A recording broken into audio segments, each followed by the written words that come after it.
Palagi bang kapos ang iyong budget dahil maliit ang iyong kita? Maybe it's time para mag-consider ka ng other courses of actions. Well, ito ang 5 tips para madagdagan ang iyong kita. Tip number 1, magdagdag ng skills. Sa panahon ngayon, skills equals income. Matuto ng new skills na very in demand sa ngayon. Maybe gaya ng video editing, graphic design, sales, freelancing, at iba pa. At lahat ng yan, pwede mong pagkakitaan kahit ikaw ay merong full-time job. Tip number 2, gamitin ang free time wisely. Alam mo ba na according sa survey, na ang average time nating mga Pilipino pagdating sa paggamit ng social media ay nasa 3.5 hours per day? That's a lot of time na nasasayang sa atin every single day. Why not instead mag-scroll lang ng social media o nanonood ng TV, gamitin mo ang iyong free time para matuto, magdagdag ng kaalaman online, o maybe mag-attend ng mga seminars, o maghanap ng ibang pagkakitaan na mamamaximize mo ang iyong oras araw-araw. In that way, tiyak magkakaroon ka ng new way of thinking na magbibigay daan para mag-increase ang iyong kinikita. Tip number 3, mag-invest sa iyong sarili. The most important investment that you can make is investment in yourself, according kay Warren Buffett. Sino nga ba ang nagge-generate ng income? Hindi ba ang sarili mo? So kung mag-i-invest ka sa sarili mo, in terms of health at learnings, tiyak na mas energetic ka.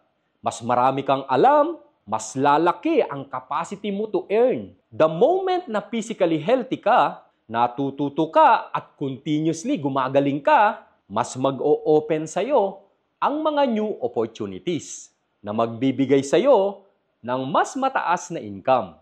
Sabi nga, money follows growth. Kaya naman mag-concentrate ka sa iyong personal growth. Tip number 4, focus. Ang key ay focus, lalo kung ikaw ay working pa. Maghanap ka ng isang venture na pwede kang kumita ng mas malaki habang ikaw ay nagtatrabaho. Kailangan mo lang mag-focus since limited pa yung time mo at nagsisimula ka pa lang. If let's say pagiging real estate agent ang napili mo, focus ka lang muna sa pagiging agent. Huwag mo nang dagdagan pa ng iba pang gawain dahil hindi kakayanin ng oras mo. Mas lalaki ang kita mo if nakapokus ka dahil doon ka magkakaroon ng mastery. Tip number 5, surround yourself with growth-minded people. Sabi nga, you cannot fly with the eagles if you keep swimming with the ducks.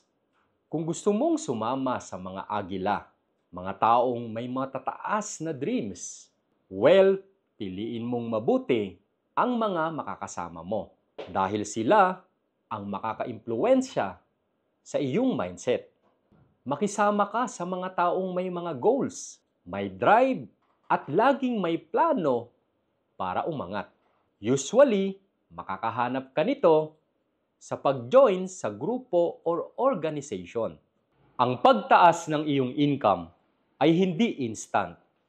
Ito ay long-term endeavor. Pero kung consistent ka sa continuous learning at actions, samahan mo pa ng patience at determination, tiyak sa near future, kikita ka ng malaking income na never mong ma-imagine na mangyayari sa iyong buhay. Kaya naman simulan mo na ngayon ang pag-take action. Maghanap ng opportunity na magbibigay sa iyo ng mas malaking income. At isa dito ang real estate. Ang laki ng housing demand sa Pilipinas, kaya naman napakaraming home buyer. At kapag madaming home buyer, mas malaki ang potential mong makabenta at kumita ng mas malaking commission income.